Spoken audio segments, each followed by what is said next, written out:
Dobrodošla, draga braćo i sestre. Welcome, dear brethren. Znači, na ovaj međunarodni biblijski studij on this international Bible study meeting. Naša tema je, znači, žig zvijeri.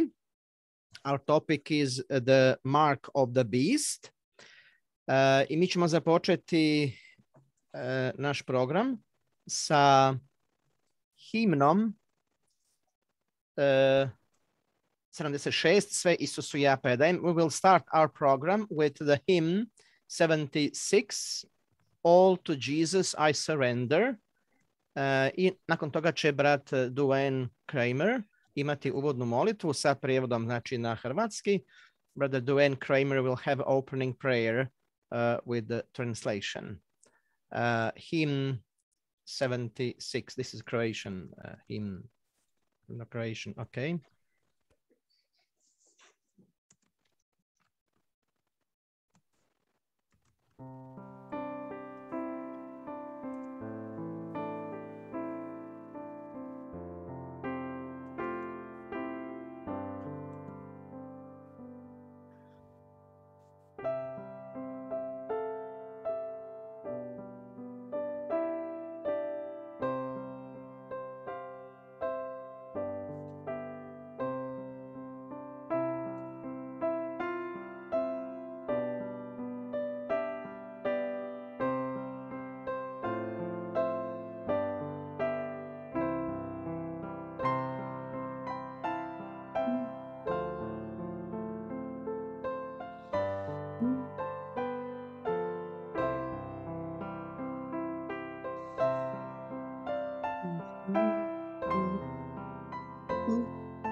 We will have now prayer, but Duane Kramer will lead us in the opening prayer. Znači, but Duane Kramer će nas voditi u uvodnoj molitvi. But Duane, please. Our Father, who art in heaven, hallowed be thy holy name. Naš nebeski Oče, sveti se ime Tvoje. we come to thy throne of grace with peace and joy. Dolazimo pred tvoje prijestolje milosti sa mirom i radošću. And to give thee thanks for calling us out of darkness into your marvelous light. Te se zahvalimo na tome što si nas pozvao iz tame u svoju čudesnu svjetlost. For showing us the way through your son Jesus, our dear Redeemer. Što nam pokazuješ put kroz tvoga sina Isusa, našeg otkupitelja. And we thank thee for this special meeting this afternoon. Mi ti se zahvaljujemo za ovaj posebni sastanak ovog popodneva. Now we ask for your blessing to continue with us, and especially upon Brother Bill Gill. Molimo da tvoj blagoslov bude na svima nama, a posebno na bratu Gillu. We ask your blessing to Brother Bill as he brings to us another portion of your precious truth. Molimo da blagosloviš brata Billa dok bude podijelio sa nama još jedan dio tvoje dragocjene riječi i istine. And upon our hearts and ears. I također molimo blagoslov za naša srca i naše uši. It is in the name and merit of our Lord Jesus Christ that we pray. Amen. Molimo te sve ovo u ime i u zaslugom toga sina Isusa Krista. Amen. Thank you, brother Dwayne. Draga braćo i sestre, evo sada pred nama najavljeni govor Žig zvijeri. Dear brethren, now we'll have our announced talk, the Mark of the Beast. Brother Bill Gill from iz Sjedinjenih Američkih Država će nam imati ovaj govor. Brother Bill Gill from the Associated Bible Students of Central Ohio will have this talk. Welcome, Brother Bill. Lord bless your service. The platform is yours. Brother Miro, thank you. First, I'd like you to read for the brethren in Croatian Revelation 13, 16, and 17 for the context. Znači, za sam uvod ćemo čitati Otkrivenje, 13. poglavlje, 16. i 17. redak, dakle to je kontekst. Znači, Otkrivenje, 13. poglavlje, 16. i 17. redak. I čini da svi, i mali i veliki, bogati i siromašni, slobodnjaci i robovi, prime žig u svoju desnicu ili u svoja čela i da nitko ne može kupovati ili prodavati osim onoga tko ima žig ili ime zvijeri ili broj njegova imena. So, in English, Revelation 13, 16, and 17, and he causeth all, both small and great, rich and poor, free and bond, to receive a mark in their right hand or in their foreheads, and that no man might buy or sell, save he that had the mark, or the name of the beast, or the number of his name. So this phrase from Revelation 13 is a popular topic today in the world. Znači, ovaj izraz iz Otkrivenja, dakle, sad kojeg smo čitali, taj žig, je popularna tema u svijetu danas. But it is filled with misinformation and therefore misapplication. Ali je, nažalost, ta misao ispunjena sa mnogo krivog razumijevanja i samim time onda i dezinformiranosti o toj temi. Krivih informacija, znači krive informacije o toj temi. This generally has not been a problem for Bible students because they have been shown the scriptural view. Dakle, to općenito nije, da kažemo, problem za istraživače Biblije, jer mi imamo biblijsko jasno gledište o tom pitanju. Okay, so to start, we can't determine what the mark is until we first identify who is giving the mark. Znači, mi ne možemo identificirati žig, ne možemo odrediti što je žig, dok prvo ne identificiramo tko daje žig. Also, we need to contrast our view with the general Christian view and why it's important to understand that it will not be a coerced mark, but one that they will accept easily because of a great deception. Također moramo usporediti naše stajalište sa općenitim, znači kršćanskim stajalištem u takozvanom kršćanstvu. I zašto je važno razumjeti da to neće biti prisilna oznaka, već ona koju će lako prihvatiti zbog velike obmane. Okay, so note, the Jehovah's Witnesses see, as an example, the mark is simply being worldly and cooperating with worldly politics and so forth. Zapazite, evo jedan možda primjer da vidite kako neki dakle, to razumiju. Jehovini svjedoci, na primjer, oni smatraju da je žig nešto svjetovno u smislu suradnje sa svjetovnom politikom i tako dalje. But most other Christian denominations see the mark as being forcibly demanded by an all-powerful anti-Christian world ruler. Dok recimo većina ostalih kršćanskih denominacija vidi žig kao da je prisilno tražen od jednog svemoćnog antikršćanskog svjetskog vladara ili antikrista. So keep that in mind as we discussed what the mark really is. Znači imajmo to na umu dok raspravljamo o tome što je zapravo žig. Keep in mind also that the book of Revelation is not for and does not apply to the world of mankind in general. Imajte na umu i to da knjiga Otkrivenje nije za svijet čovječanstva općenito i ne odnosi se na svijet čovječanstva općenito.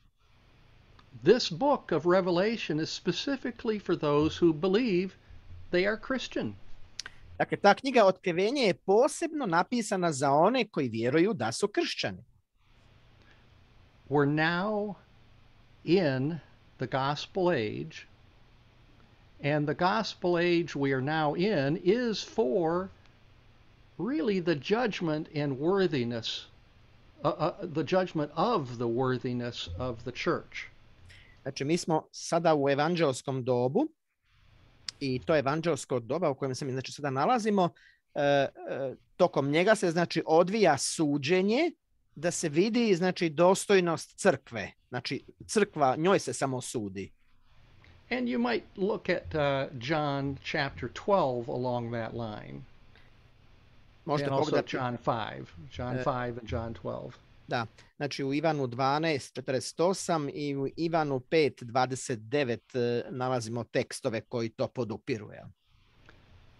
And also the millennial kingdom that follows the gospel age will be for the judgment of mankind. Onda također tisućugodišnje kraljevstvo koje slijedi nakon evanđelskog doba, ono će biti za suđenje čovječanstva. So it's not a time now for the judgment of the worthiness of everybody in mankind.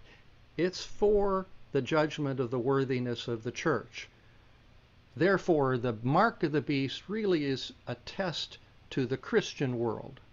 Dakle, vidite, ovdje je jako važno zapaziti, to je jako važna stvarno stvar, znači da tu shvatimo da je taj znak ili žig zvijeri samo test kršćanskom svijetu, jer dakle sada je suđenje samo crkvi, a ne svijetu čovječanstva.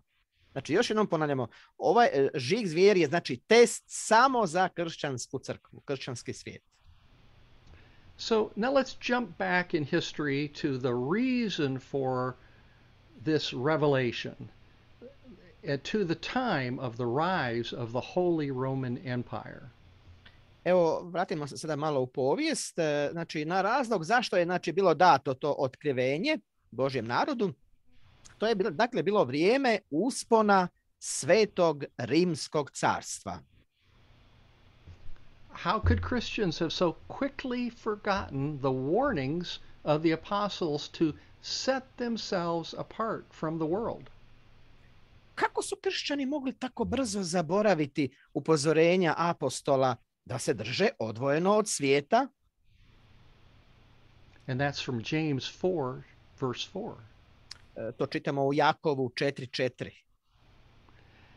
Well, it started with Roman persecution of the early church over the first 2 centuries or so, which weakened the resolve of many Christians. Dakle, cijeli problem je počeo u stvari sa rimskim progonom rane crkve tijekom prva 2 stoljeća, što je oslabilo odlučnost mnogih kršćana. And on top of that came Emperor Constantine. He converted to Christianity in about AD 312. I još, dakle, da dodamo tome, car Konstantin se obratio na kršćanstvo 312. godine naše ere.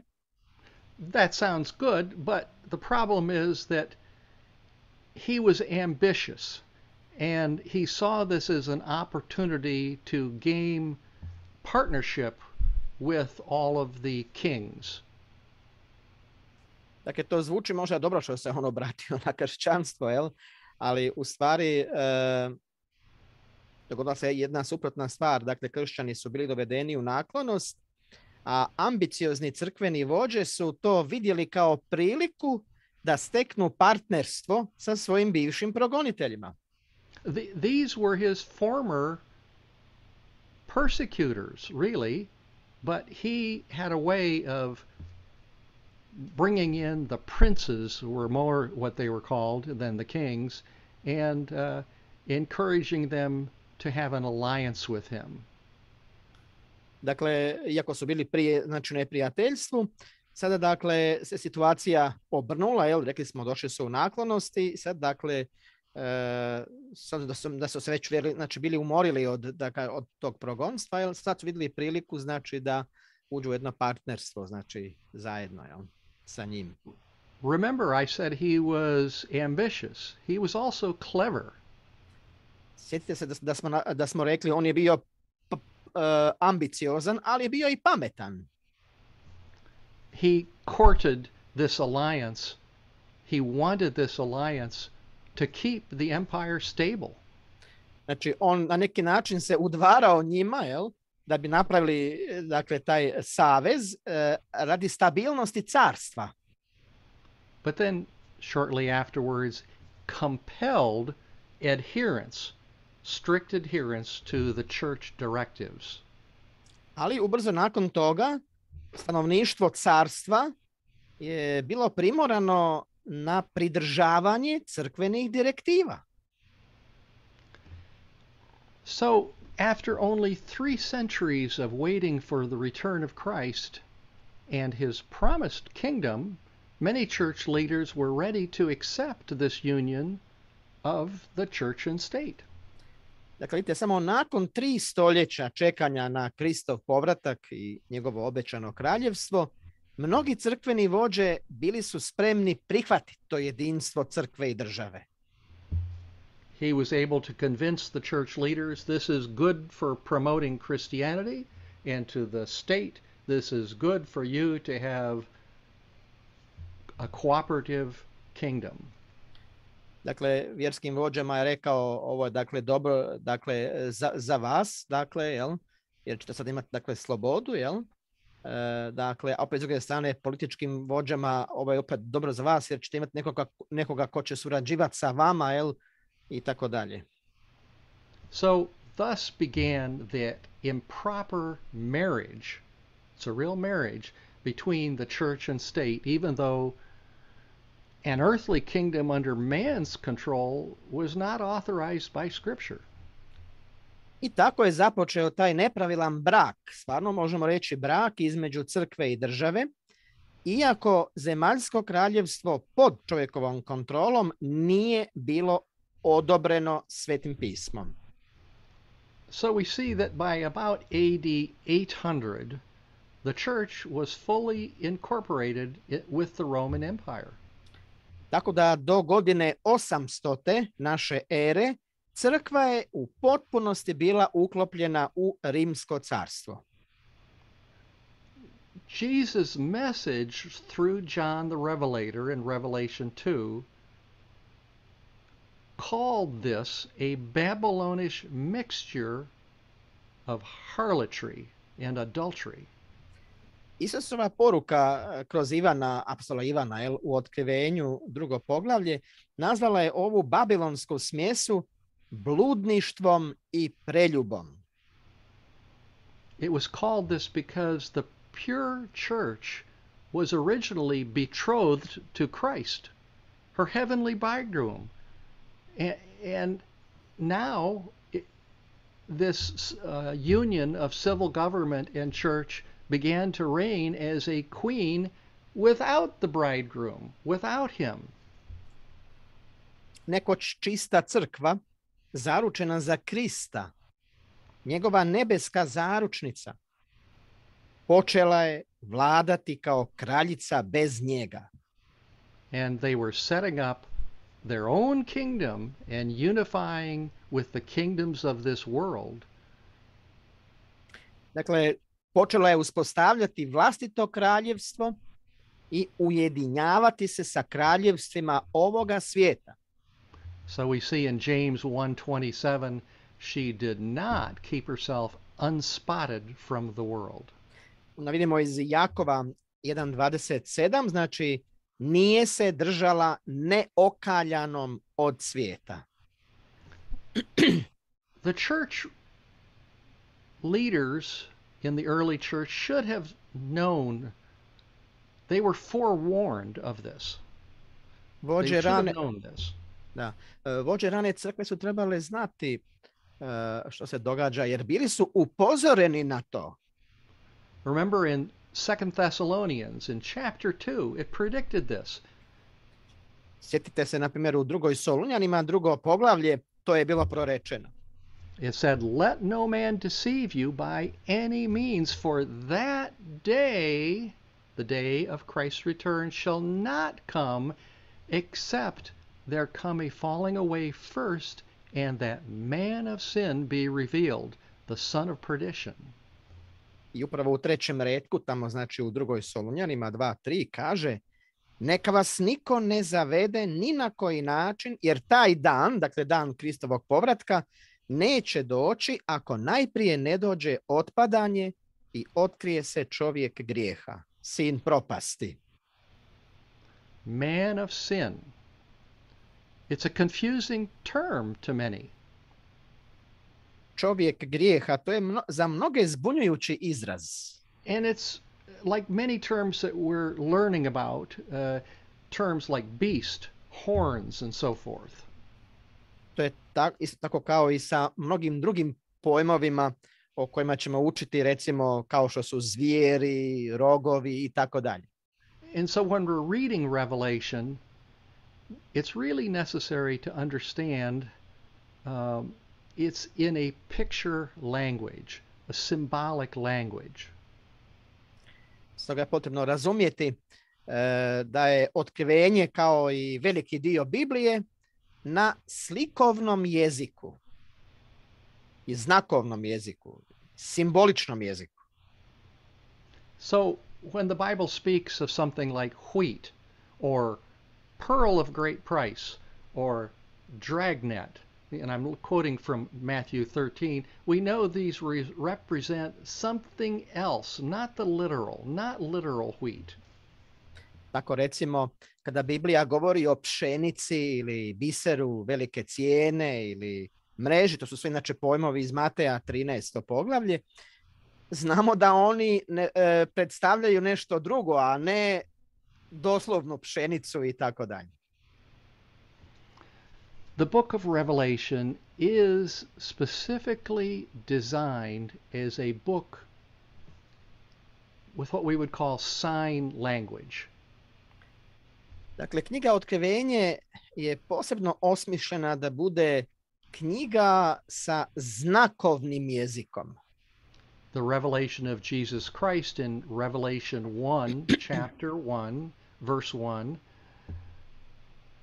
is that Jesus Christ is the revelation of Jesus Christ. I'll quote it here so Miro can read it that way. Which God gave unto him to show unto his servants things which must shortly come to pass, and he sent and signified or signified it by his angel to his servant John. Otkrivenje, prvo poglavlje, prvi redak nam kaže, znači otkrivenje 1.1. Otkrivenje Isusa Krista, kojemu je Bog dao, da pokaže svojim slugama ono što se uskoro mora ostvariti, i poslao ga je i označio. Znači, vidite, označiti, to znači u znakovnom smislu je dao to, jel? Po svojem anđelu, slugi svome Ivanu. So that means when we read about the lamb in 5:12, or the locusts in 9:3, or the red dragon in 12 verse 3, or the beast in 13, or the harps in chapter 15, or the woman in chapter 17, we're really talking about things they symbolically represent. To znači da kada čitamo, na primjer, o jaganjcu u 5. poglavlju 12. retku, o skakavcima u 9. poglavlju 3. retku, o crvenom zmaju u 12. poglavlju 3. retku, o zvijeri u 13. poglavlju 1. retku, harfama 15. poglavlje 2. redak, ženi 17. poglavlje 3. redak i tako dalje. Govorimo o stvarima koje oni simbolički predstavljaju. So, and this won't be on your script, Brother Miro, but so some of you who are long-time Bible students are saying, but when are we going to get to the mark of the beast? I came to listen to the mark of the beast. But for those new ones, we have to keep in mind some other terms we have to go through first so they will understand how the mark of the beast comes about. Evo, neki znači od vas koji ste možda prvi puta sada ovdje ili ste možda novi u pokretu istraživača Biblije, jel, na našem zajedništvu, pa ja sam sad ovdje došao slušati da čujem kad će to biti, to znači označavanje ljudi, jel, kako će to biti, šta će to biti u vezi sa tim i tako dalje, jel. Ali prije toga da bi to razumjeli moramo neke druge stvari razumjeti prije nego što znači dobijemo ispravno razumijevanje u vezi tog pečaćenja ili bilježenja zapravo.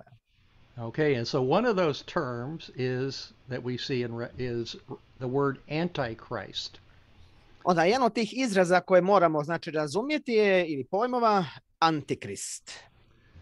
This was used to describe the character of the unlawful church-state system that the Bible describes as the wicked one, the man of sin, the mystery of iniquity, the son of perdition, and the abomination of desolation.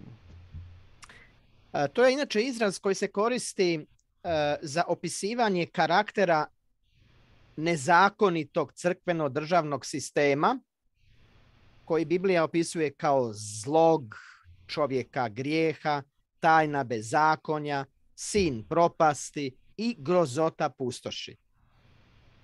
And I refer you to the second volume, page 271 and 276 for these descriptions. I evo, za te opise imate više objašnjenja u drugom sveslu studija Svetog pisma, stranice 271 i 276. Antichrist, antichristos in some languages, can mean either against Christ or instead of Christ.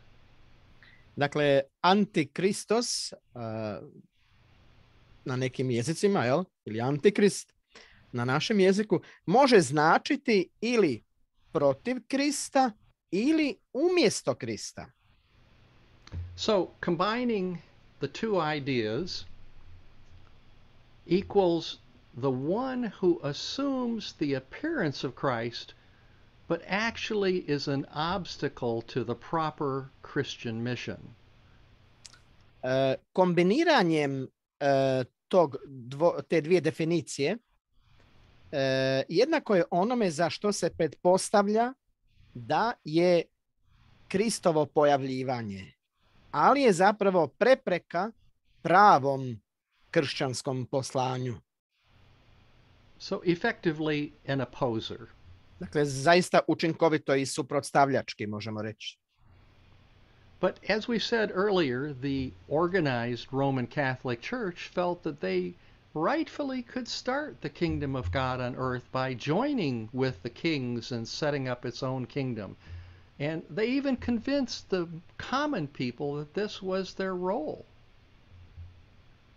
Kao što smo ranije rekli, organizirana rimokatolička crkva smatrala je da sa pravom može pokrenuti Božje kraljevstvo na zemlji, spajanjem sa kraljevima zemlje i uspostavom vlastitog kraljevstva, uvjeravajući obične ljude da je to njihova uloga. This was logical to them, to establish Christendom as the authorized representatives of Christ. Dakle, to je za njih bilo logično, uspostaviti kršćanski svijet kao da je to ovlašteni Kristov predstavnik na zemlji. So, the papacy, with its head and church, was and is a convincing counterfeit or replacement of the true Christ head and body. Dakle, papinstvo sa svojom glavom i crkvom bilo je i jest uvjerljiva krivotvorina ili zamjena pravog Krista, glave i tijela. So I hope that helps a little bit on the term Antichrist, and now we'll look at the identity of the term the beasts and other symbolical characters in this particular story. Evo, vjerujemo da je ovo pomoglo, dakle, u malo boljem razumijevanju izraza Antikrist, a sada ćemo se u nastavku baviti sa zvijerima i drugim simboličnim akterima u cijeloj ovoj priči. So let's look at the book of Daniel with this beast, lots of beasts, and it's going to help us understand the visions of Revelation. Onda ćemo otvoriti Danielovu knjigu, dakle, koja puno govori o zvijerima, i to će nam onda pomoći razumjeti vizije otkrivenja. Most Bible students feel in the case of beasts that they represent secular or pagan government systems. And we get this out of Daniel 7, verse 17, 23, Revelation 16, and Revelation 17. Dakle, većina istraživača Biblije se slaže sa tim da u slučaju zvijeri one predstavljaju svjetovne ili poganske, dakle, vladavine, te sisteme vladalačke, jel? Imamo recimo tekst u Danielu 7. poglavlje 17. i 23. redak, Otkrivenje 16.10 i 17. poglavlje 12. i 17. redak. We know this since God, when he first talked to Daniel, a series of images was given, or beasts as representations of the political systems or nations of the world that would come to pass before the end of the current evil world. Naime, to znamo od kad je Bog prvi put opisao proroku Danielu niz slika ili zvijeri kao prikaze političkih sistema ili naroda koji će, znači, postojati, jel, na zemlji prije kraja sadašnjeg zlog svijeta. And beasts were used because they had characteristic attributes that were able to be associated with the character and nature of the system that was being described.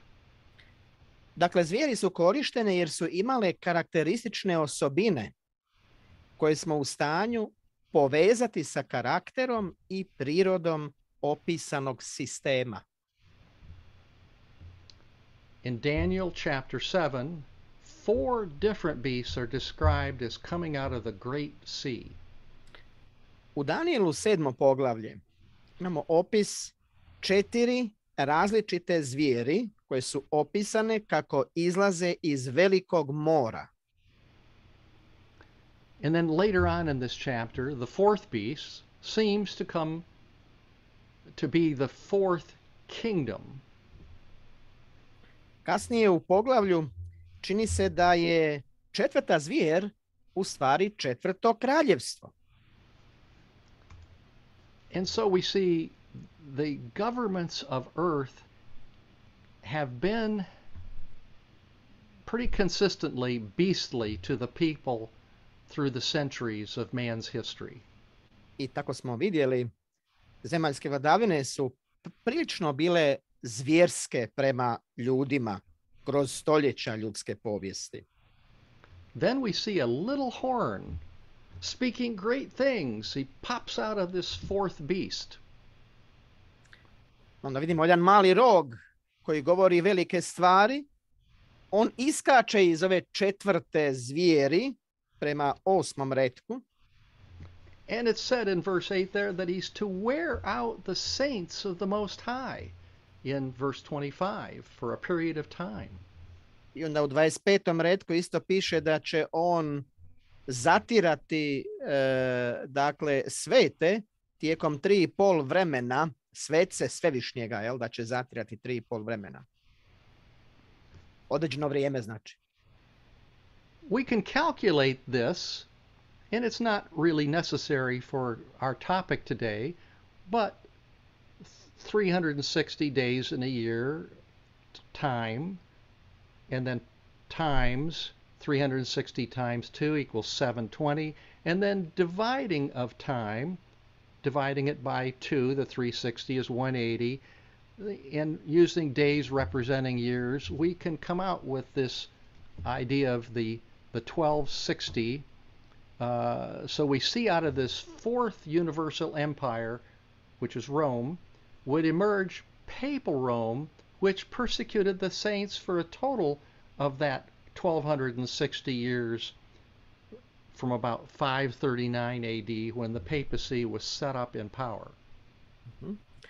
Dakle, mi možemo izračunati koliko točno traje tih 3,5 vremena, iako sada to nije naravno naša tema, ali možemo spomenuti, dakle, proročansko vrijeme u Bibliji je 360 u stvari, ovoga dana, to jest godina, onda znači vremena, to bi bila 2, 360 puta 2, to je 720, pola vremena, to je znači 360 podijeljeno s 2, to je 180, 720, dakle, i plus 180, dolazimo do 1260, to je dakle vrijeme tokom kojih je znači dani predstavljaju godine, to je 1260 godina, znači vrijeme tijekom kojega je papinski Rim progonio svece, znači papinski Rim koji je izašao znači iz tog 4. univerzalnog carstva, od 539. kada je bila uspostavljena rimska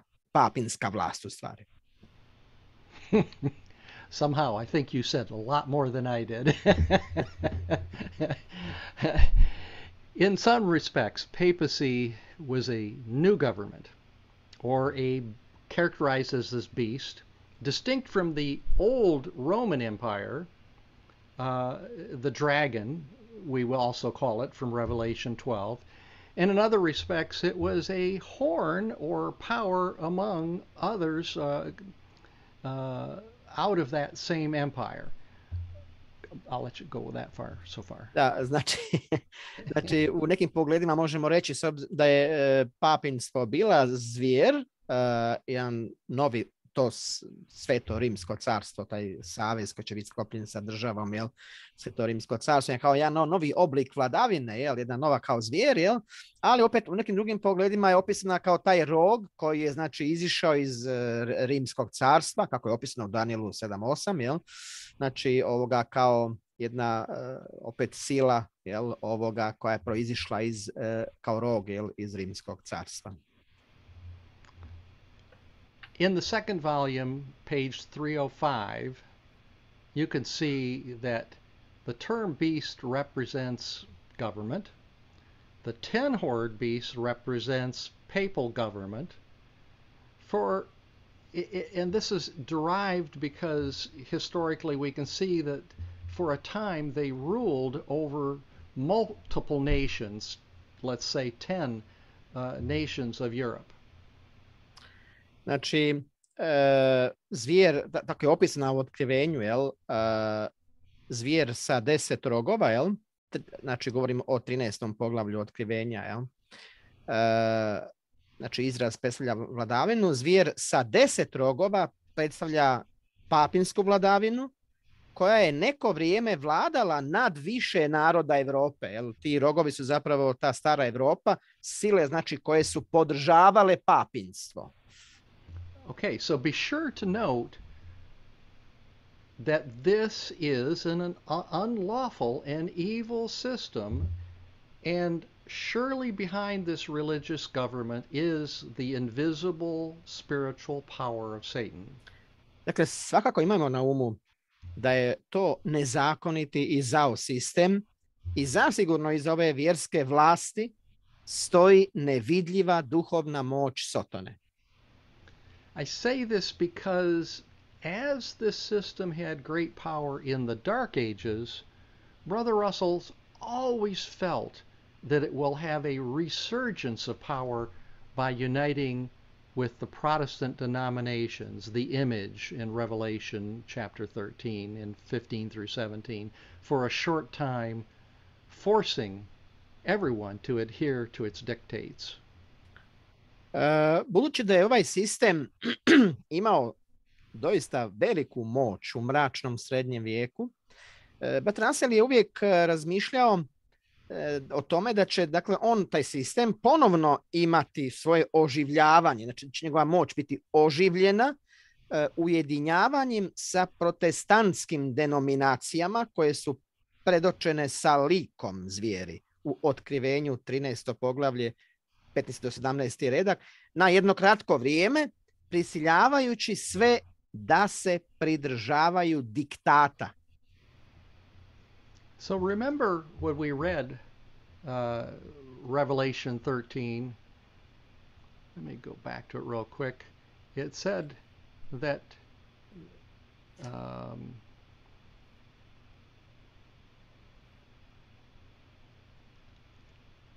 not sure if we read that part, but 15 through 17, it talks about an image of the beast. Mm-hmm. And this is because at the time of the fulfillment of this prophecy, for its own survival, it will have the common interest with the Protestant federations, the Protestant groups will have a common interest and act like the papal system. Dakle, ovdje u 13. poglavlju otkrivenja 15. do 17. redak,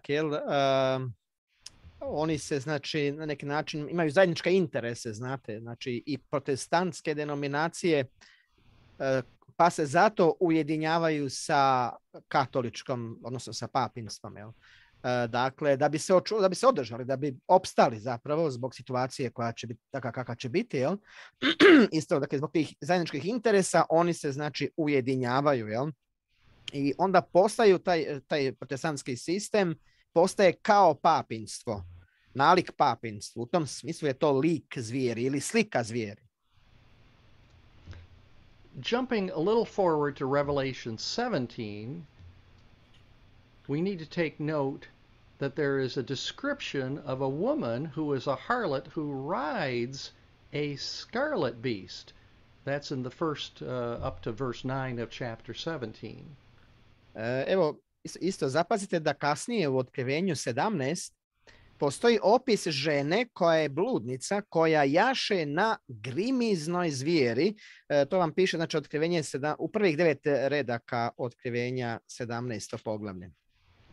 This harlot is in contrast to the true church, who has been waiting for her bridegroom, Jesus, to return and to set up the proper kingdom on earth.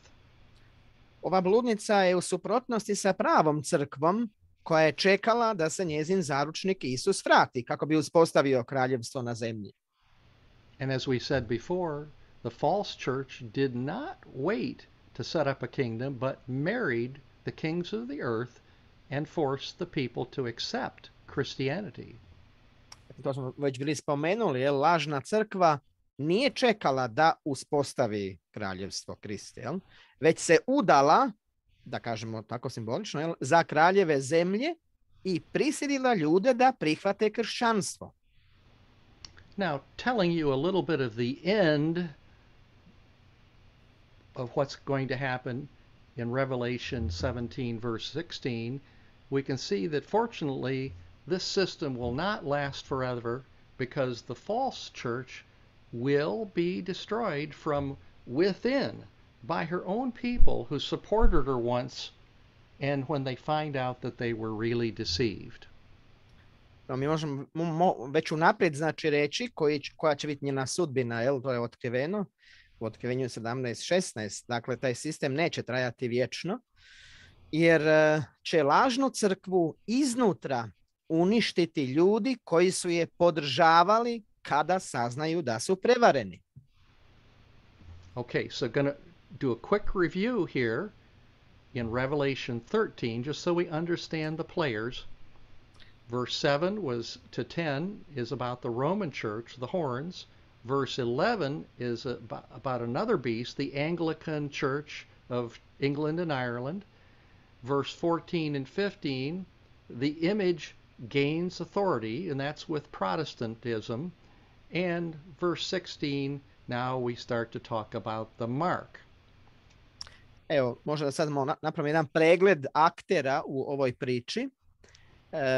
Dakle, u ovom proročanstvu. Ovako, znači otkrivenje 13. poglavlje. Reci 7 do 10. Tu imamo znači rogove. To je znači te zvijeri, to je rimska crkva. Prva zvijer, sa tih 10 rogova. Onda 11. redak, imamo drugu zvijer. To je anglikanska crkva, engleske i irske. Reci 14 i 15 imamo lik ili sliku koja oživljava, dobiva autoritet, to je protestantizam.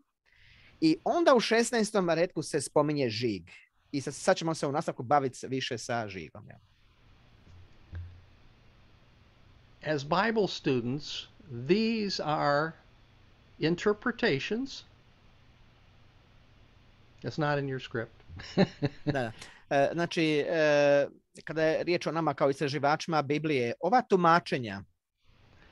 And if you listen to evangelists out there in the churches, on television, on the radio, they will have their own ideas of what these things represent that is far different than ours. I sad kad to, znači, sad koje ste tumačenje čuli usporedite recimo sa onim od strane evanđelista u svijetu, tih takozvanih kršćanskih pastora, propovjednika, tak dalje, koji imaju te svoje crkve i tako dalje. Od njih ćete čuti razna druga tumačenja, šta su zapravo, dakle, ovi likovi od sad koje smo mi spomenuli, šta je zvijer, što je lik zvijeri, žig i tako dalje. What we're trying to do is give an idea of historically what is reasonable rather than total speculation on something future like the churches do. Znači, mi nastavimo dati nešto što se iz povijesne perspektive čini razumnim. To je naš stav, a stav crkvi van naše zajednice je naprosto, oni špekuliraju. Znači, o nekim budućim događanjima. To nije naš stav. Mi, dakle, kažem, imamo taj povijesni, znači, na taj način, tu perspektivu. Okay, with these definitions in mind that we've given, let's read Revelation 13, 14, 15, 16, 17, and 18, those verses right now. And we'll have the Croatian read first, and then I'll read the English. Znači, sad imamo na umu te definicije, simbola koje smo dali. Sad možemo čitati retke 14 do 18. Znači, otkrivenje, 13. poglavlje, 14. do 18. redak.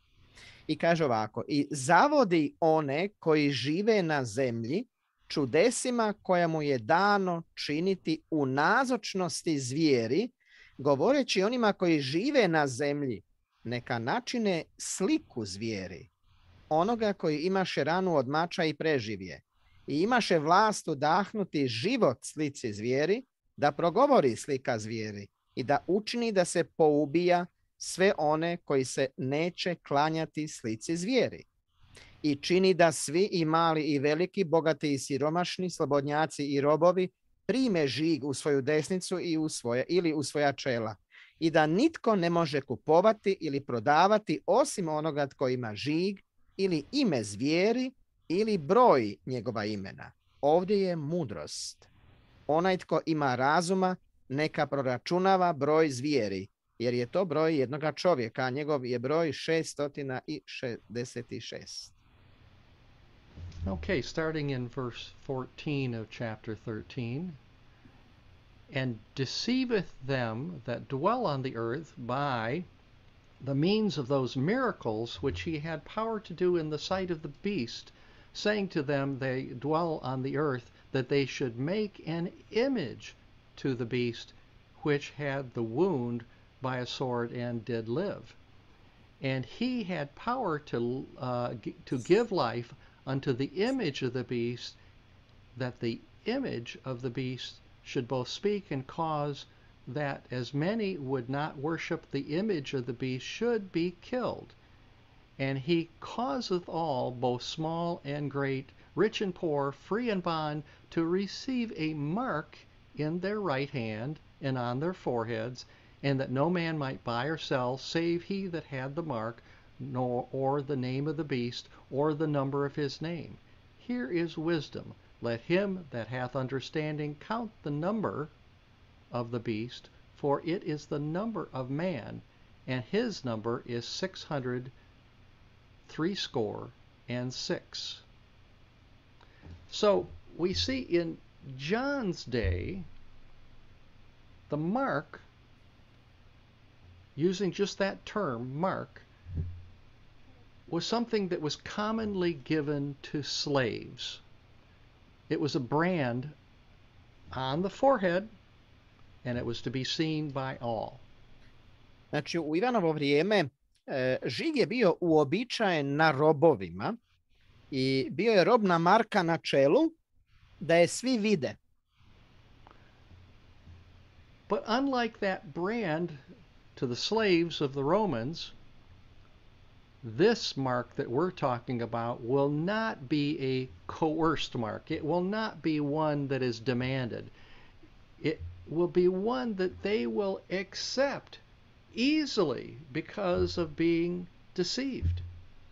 Znači, za razliku od robne marke od Rimljana, kako su oni znači obilježavali robove, što smo ranije spomenuli, ovo neće biti prisilan žig, već onaj koji će se lako prihvatiti zbog prijevare. The deceived mankind are going to lend their cooperation, their influence, or support even to the supposed Christian system which will rule by its false claims and principles. Onda znači zavedeno čovječanstvo pružit će suradnju, utjecaj ili podršku tom navodnom kršćanskom sistemu koji će vladati svojim lažnim tvrdnjama i načelima. Okay, I'm going to go off script for just a second, Brother Miro. Today, most Christians think that they will be forced to do something they don't want to do. Dakle, danas mnogi kršćani smatraju da će biti prisiljeni činiti nešto što oni ne žele činiti. This is, they think, is going to be forced upon them like the mark that the Romans put on, so that they will be demanded to cooperate with an evil government-controlled system, and they will unwillingly do this.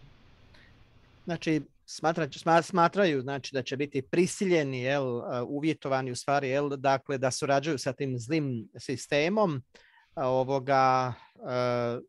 naprosto da će biti znači prisiljeni da onda prime taj žig. To je uobičajeno među kršćanima danas, gledište. No? But I hope we have shown that those who are giving the mark have an agenda, have something they're trying to do, and they are going to, by deception, get people to receive this rather than coercion. Dakle, nadam se da smo vam uspjeli to predstaviti u stvari gledište dakle da oni koji znači vrše to označavanje sa tim biljegom, znači oni će to činiti ne kroz prisiljavanje, već kroz obmanu, kroz prijevaru, tako da će zapravo veliki dio svijeta to zapravo prihvatiti, neće biti prisiljen, će naprosto zbog obmane to prihvatiti. Evo, to je smisao. We will see this more clearly a little later on. Vidjet ćemo to malo jasnije, malo kasnije. John is telling us in Revelation here that there are three elements to consider: the mark, his name, and the number of his name. Dakle, Ivan nam govori da postoje tri elementa koja treba razmotriti. Naime, prvo, žig zvijeri, drugo, ime zvijeri i treće, broj njegovog imena. And remember that the marking of the image is not just like the old Roman system, but of the Roman church system, but it's now joined by the Protestant and evangelical churches, all acting together like the beast. Dakle, u tom označavanju žigom neće biti u igri samo rimski sistem, papinstvo, već će mu biti pridružene i protestantska i evanđelska crkva, djelujući poput zvijeri. Remember, they are cooperating at this period of time with one another. Dakle, imate na umu u tom vremenskom razdoblju ti će sistemi surađivati jedan sa drugima, And the words buy and sell, not being able to buy and sell without the mark, would restrict anyone who didn't see it their way. Dakle, onda nesposobnost kupovine ili prodaje, znači nemogućnost, točnije rečeno, kupovine ili prodaje, bez jedne od ovih oznaka bi ograničila bilo koga da svjedoči ili se okuplja na vjerskim sastancima bez dopuštenja protestantske federacije ili papinstva. Because remember, there will be those like the Bible students and Jehovah's Witnesses and some others that will not cooperate, will not fall for the deception. They will not then be able to witness or congregate together without the permission, without the mark of these rulers with the government backing. Dakle, imajte na umu da će biti dosta kršćanskih, recimo, skupina, kao na primjer, osim nas kao istraživača Biblije, naravno i mi smo tu uključeni, na primjer Jehovini svjedoci, isto tako i neki drugi još možda, znači oni neće moći više propovijedati, neće moći znači širiti svoju poruku, niti se okupljati znači na sastancima, jer naravno bit će prisiljene poštivati određene zakone koje zvijer provlači kroz vladavinu, a dakle svako nepoštivanje toga će značiti prijetnju nacionalnoj sigurnosti. But some will ask, well, what authority or enforcement will there be? How will this mark be imposed on those who don't agree? Sad neki se pitaju, pa kojim autoritetom ili uredbom će se taj žig nametnuti, znači onima koji ne žele surađivati. Remember, most Christian groups will willingly cooperate because they go along with the stated doctrines and have faith in their own church systems. Upamtite, većina kršćanskih skupina će surađivati. Zašto? Jer će se slagati sa navedenim doktrinama i imati vjeru u te crkvene sisteme. But the other independent churches, such as the Bible students, will eventually be forced or pushed to comply. They will be encouraged to comply. Otherwise, they will be labeled as evil and a threat to the nation's security. Dakle, ostale nezavisne grupe, kao recimo istraživači Biblije i drugi, koje smo spomenuli već, znači, ponavljamo, biti će prisiljene da se uklope u taj sistem, znači da poštuju zakone koje će zvijer naravno staviti na snagu kroz ljudsku vladavinu, kroz državu, kroz državni sistem, a svako nepoštivanje toga će imati svoju oznaku, prijetnja nacionalnoj sigurnosti. So this is hard to imagine. Stoga gledajte, to je teško za zamisliti, to je istina, da. Because we have a society today in this country that would not permit such a thing. Jer recimo imamo primjere u Sjedinjenim Američkim Državama, recimo situacija je takva, društvo je takvo, sad trenutno takvo nešto ne bi dozvolilo. But let me give you an example of some place where this is happening right now and see if you can envision how it could change here also. Ali evo, daćemo vam primjer jedne zemlje gdje se to upravo sada događa. I to vam je primjer kako se stvari vrlo lako mogu promijeniti i recimo u Americi. Jel? Mr. Putin, the leader of Russia, is a good Orthodox Christian. Well, I don't know how good, but he's an Orthodox Christian. Dakle, gospodin Putin, predsjednik Rusije, je dobar pravoslavni kršćanin. He supports the Russian Orthodox Church. Dakle, on podržava Rusku pravoslavnu crkvu. He trusts them. On im vjeruje.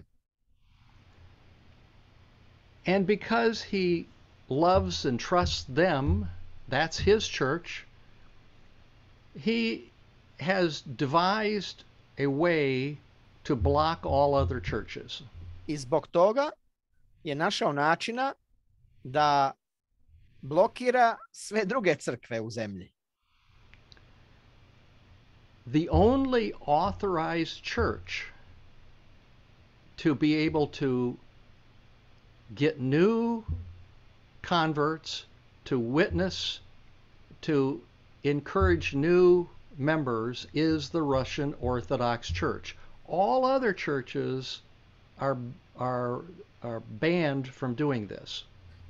Dakle, u Rusiji je samo, znači, Ruska pravoslavna crkva ovlaštena da može, recimo, stvarati nove obraćenike, širiti svoju poruku, održavati svoja bogoslužja i tako dalje, dok je to, znači, svim drugim crkvama van tog sistema zabranjeno. The other churches can exist.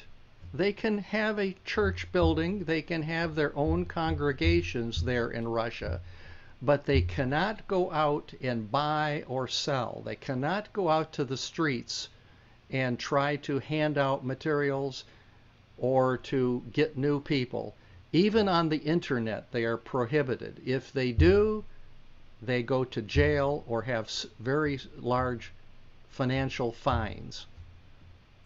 Dakle, situacija trenutno, znači, sa drugim crkvama je takva da one mogu imati mogu imati svoje objekte, ali ne smiju prozelitizirati, znači ne smiju propovedati, ne smiju ići van na ulicu, recimo dijeliti svoje materijale drugim ljudima i tako dalje. Jel?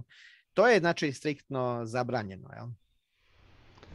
This, the other churches will say, is a conspiracy.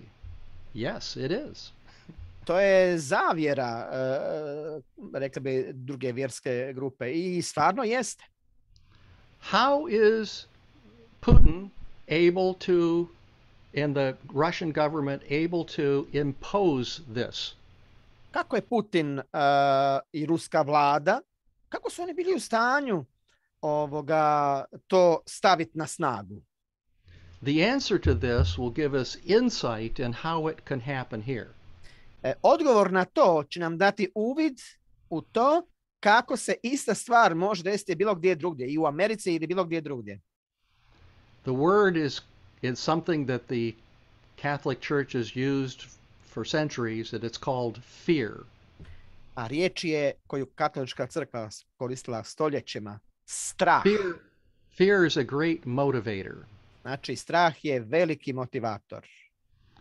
So the Russian government, with Putin as being a member of the Russian Orthodox Church, they have made statements that all other groups, because many of them are the threat of instability. They want one church so that there is a stability in the country. Having multiple churches, especially Jehovah's Witnesses, cause instability. Dakle, politika ruske vlade je takva da oni smatraju da rekli bi, crkvena zemlja nije baš dobra, da kažemo, situacija. Oni to smatraju prijetnjom stabilnosti zemlje, pogotovo kad su u pitanju Jehovini svjedoci, jel, naravno zbog njihovih aktivnosti. Jel. That is still not enough to make it a law, except that they have decided that this is against national security. So they have to only allow the Orthodox Church for reasons of national security. That gets it pushed through into law. Znači, smatra se da su te druge, znači, organizacije kao svjedoci i tako dalje prijetnja nacionalnoj sigurnosti, smatra da su oni kao ekstremisti i tako dalje, i na taj način pod tom oznakom prijetnje nacionalne sigurnosti su bili u stanju da to sprovedu zakonom, znači ta ograničenja nad drugim crkvama. Jel? So now you can see that if there's fear in this country, onda vidite, recimo, ako je strah, na primjer, u Americi, after 9/11, after the trade towers came down, there was a law called the Patriot Act, which suspended all rights for those people who were accused of being a part of this.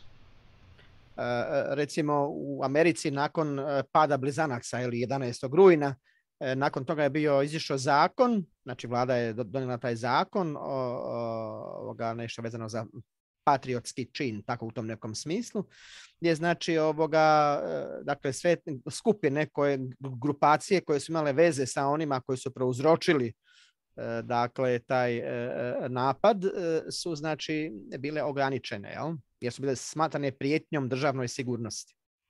So those in America could be put in jail without trial, held for years and years and years, and still being held today with no trial, no civil rights, under the Patriot Act.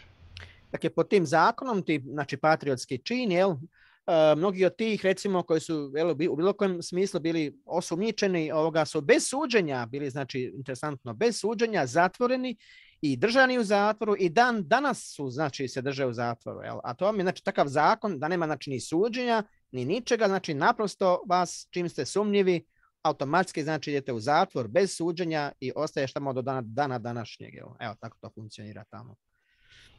So what we're looking at here is, with the mark of the beast and the beast system, is kind of an extension of that. Dakle, sada kad govorimo o tom žigu zvijeri, dakle, to je, znači, baš, rekli bismo, izuzetak toga, jel? Now let's take a look at the 666, the identifying number of the beast.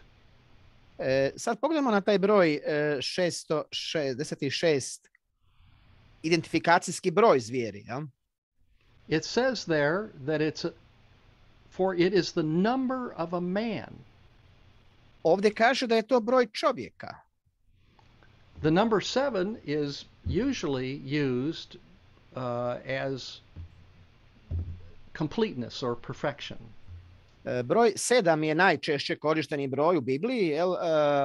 I dugo se smatralo da označava potpunost ili savršenstvo. And you might say 3 sevens together, 777, might signify ultimate perfection, holy, holy, holy. 3 sedmice mogu označavati onda krajnje u savršenstvu. Imamo recimo primjer u Bibliji gdje piše svet, svet, svet. To označava Božju svetost u najvećoj veličini.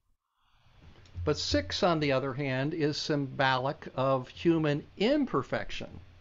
6 je s druge strane simbol ljudske nesavršenosti. Therefore, 666 would denote the ultimate of human imperfection, great depravity. Stoga bi 666, taj broj 3 šestice, označavalo krajnju ljudsku nesavršenost, veliku izopačenost.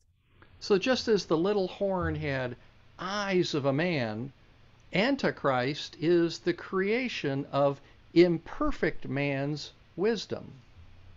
Dakle, baš kao što je mali rog imao oči čovjeka, Antikrist je tvorevina nesavršene čovjekove mudrosti. So when an institution of imperfect man attempts to replace God, the result can only be an ingenious deception of great corruption, symbolized by this 666.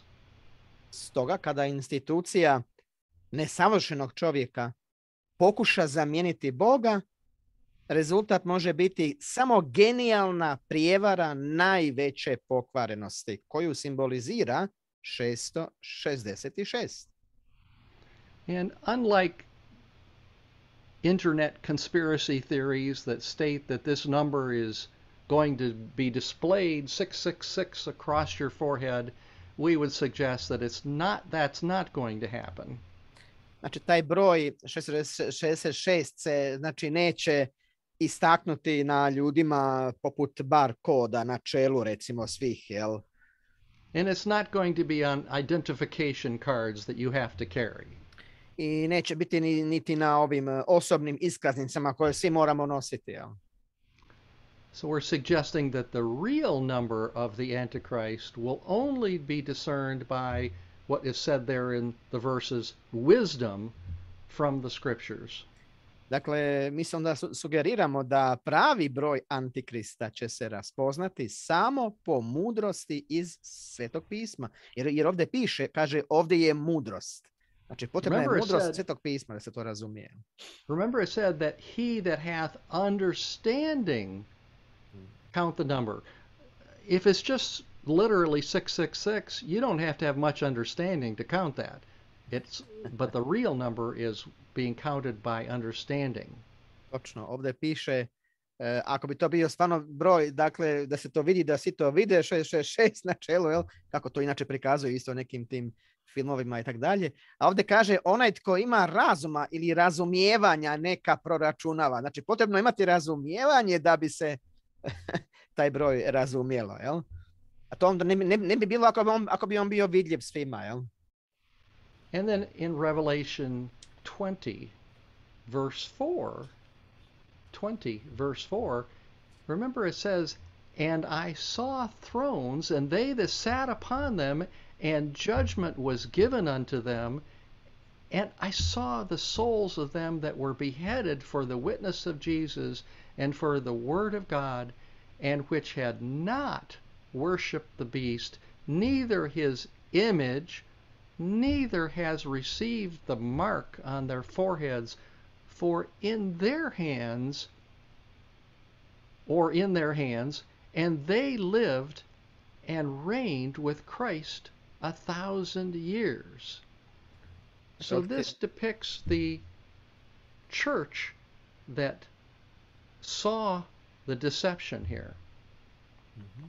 Znači, Otkrivenje 24 kaže i vidjeh prijestolja i one koji sjedoše na njih i bijaše im dano da sude duše onih kojima bijahu odrubljene glave zbog Isusova svjedočanstva i zbog riječi Božje.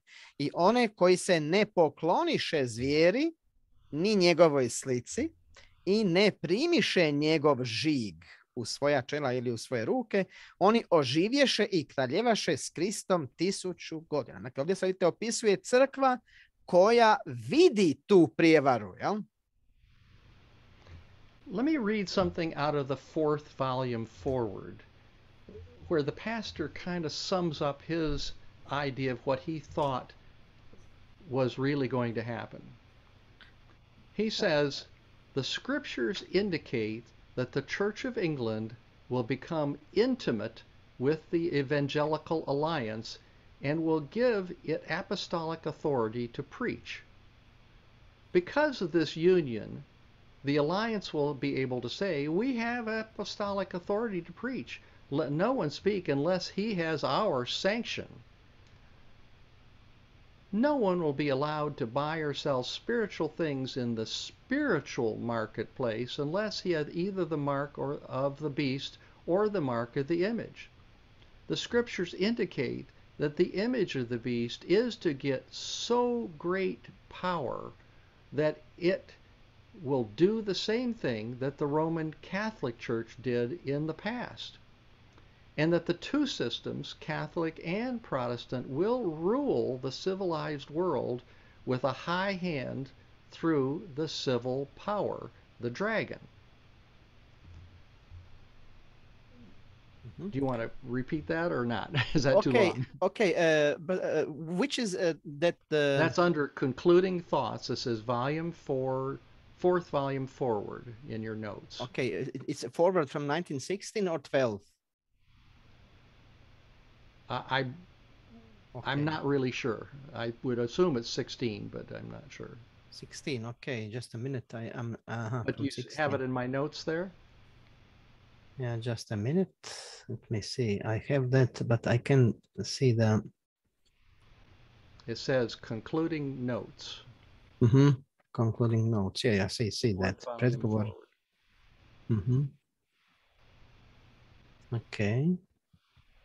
Okay. Just a minute. Yes, I see.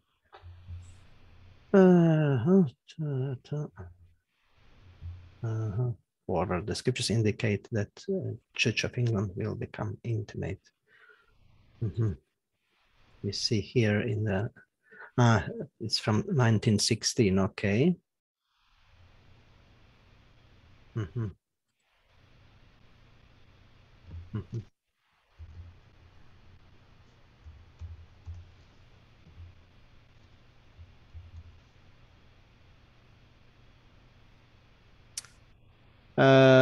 Kaže ovako, znači to je u predgovoru iz 1916. godine, jel? Kaže ovako, Biblija, to je znači predgovor za četvrti svezak studija Svetog pisma, bitka Harmagdona knjiga, jel? Kaže ovako, Biblija ističe da će znači nominalni crkveni sistemi svijeta ponovno postati istaknuti u povezanosti sa državnim silama. Mi lako možemo vidjeti podlogu za to. Sva će kraljevstva financijski oslabljena shvatiti potrebu očuvanja dominirajućeg stiska javnosti i sprečavanje bilo čega nalik socijalizmu i anarhiji.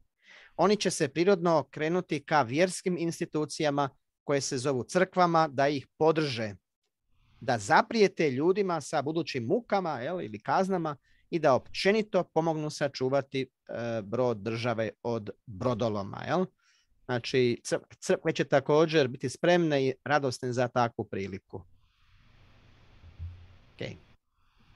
That's it. So I would conclude that today, fear, as we talked about earlier, fear of the unknown has caused a really radical mindset among many evangelical groups wishing to pressure government. Danas je strah od nepoznatog izazvao radikalni način razmišljanja među mnogim evanđelskim skupinama koje žele izvršiti pritisak na vladu. And so many are saying, and I'm going to put it in kind of a quote here, our job is to reclaim America and Europe for Christ, whatever the cost. Dakle, neki kažu, naš je posao povratiti Ameriku i Europu za Krista, bez obzira na cijenu. As the vice regents of God, we are able and we are to exercise godly dominion and influence over every aspect of society. Kao Božji vicenamjesnici trebamo vršiti pobožan utjecaj i vlast u svakom aspektu društva. Now, I didn't make that up. I found that on the internet from one of these evangelical sites. Dakle, ja nisam to izmislio, to sam našao na internetu, na njihovim web stranicama od tih skupina. So I'm suggesting that as history illustrates, with any church and state alliance, no matter how noble the motivation, there will always be a tendency to overstep the bounds of freedom and to bring partisan pressure to bear for selfish gain. Dakle, kao što povijest ilustrira, sa bilo kojim crkvenim i državnim savezom, bez obzira na plemenitu motivaciju, uvijek će postojati tendencija prekoračenja granica slobode i snažnog jednog pritiska da se to podnese, za sebičnu korist, naravno. So I don't know if we went in far enough with what some brethren who are very advanced wanted to hear, but I hope we were able to accomplish here at least understanding or to dispel the common thoughts that are out there in the world. Evo, ne znam da li smo otišli dovoljno duboko u ovu temu za neku braću koja su jako dobro upućena u ovo, ali evo, nadam se da smo makar uspjeli donekle u nekoj mjeri raspršiti, znači, veliko neznanje i praznovjerje i krivu informiranost o toj temi koja je danas u svijetu u vezi sa tim. There's much more on this subject, and I can put my notes in the chat if you'd like me to. In my notes, there's a section that goes into how the 666 can be calculated both from the Latin as well as from the Greek, because there's a disagreement on which one is the proper way to calculate it. There's lots of other issues that people use, but for our discussion today, I didn't think it was necessary to go into that detail. And a lot of that is speculation. Da. Ima nešto još, dakle, alternativnog materijala, kako se može čak izračunati značenje tog broja 66 sa grčkog i sa latinskog, jel? Braćo sad staviti ovdje u chat, znači na engleskom, a ja ću vama, koji ste u našoj grupi, poslat ću vam ovaj materijal dodatno preko WhatsAppa ili kako već, znači taj dodatni alternativni materijal, jel? Vi ćete se moći vidjeti više tih informacija, vrlo interesantnih u vezi sa tim, dakle, stvarima, jel?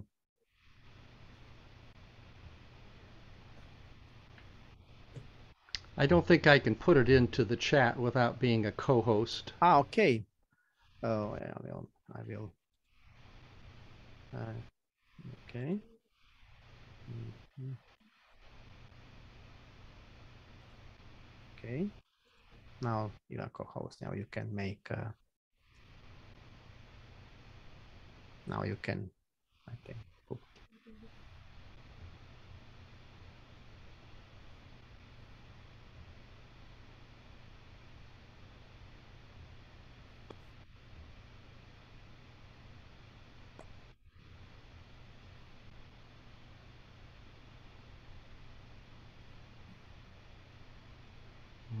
Let's see. Maybe I've forgotten how to do it.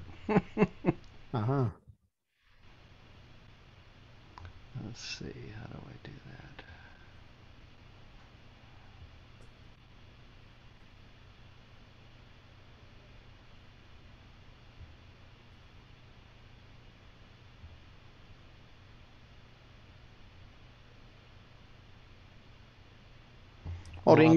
Or English speaking brethren, if you have if Brother Bill have a problem, maybe you can write him email and he will send you. Well, it should be able to go into the chat here as a document.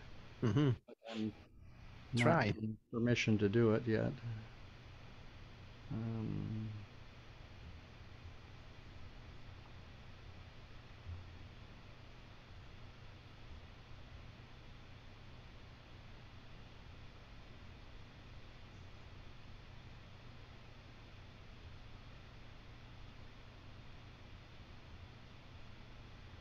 Okay, well, as we continue, I'll keep trying to figure that out. Okay. Okay, thank you, Brother Bill, on your service. Hvala ti, evo, brate Bill, na tvojom govoru. Bilo jako zanimljivo, vrlo dobar uvid, jel? Very insightful, very good talk and evidence how it's need to consider the whole Bible testimony, harmonize all scriptures to then only on that way we can understand. Znači, koliko je važno da imamo jedno usklađeno biblijsko svjedočanstvo, znači da vidimo što cijela Biblija govori o toj temi, da možemo to jasno razumjeti, jel? And especially was interesting this thought in that you emphasized from chapter 13, verse 2 thoughts. First, the both are from verse 18. First, that we need a wisdom from the Holy Scriptures to understand that, of course. And second, that he who have understanding, he can calculate the number. If that number would be obvious, then then we will need an understanding to calculate him. It was very interesting thought, yeah. Znači, ako bi baš sam ovdje istaknuo ono što je brat, baš se vidi ta jedna zabluda u kršćanstvu, jel? Ovdje jasno piše, ako bi taj broj bio nešto vidljivo, nešto stvarno očito, ovdje ne bi pisalo da je potrebna mudrost i razumijevanje da se to proračunava, jel? Ako bi to bilo nešto očito i vidljivo svima i dakle, to je potom jasna stvar da to nešto je sasvim drugo, znači u pitanju, jel? Okay. Thank you, Brother Bill. We will close with the hymn and the prayer, and after that we will have a fellowship and question and so forth. Znači, završit ćemo sa himnom i sa molitvom koju će imati brat Bill. Just a minute. It is a hymn. We shall meet. And after that, Brother Bill will have a closing prayer with the translation as well.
prayer.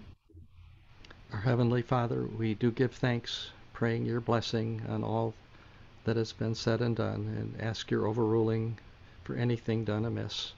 We pray that all may be encouraged this day to stay faithful, to stay diligent in your service, to be comforted by your care and keeping in these wonderful words that you give to us, so we are not without understanding, and that you will strengthen all the brethren that are involved in this wonderful harvest work, giving thanks and praying for your guidance and praying your forgiveness again. Through Jesus' name, amen.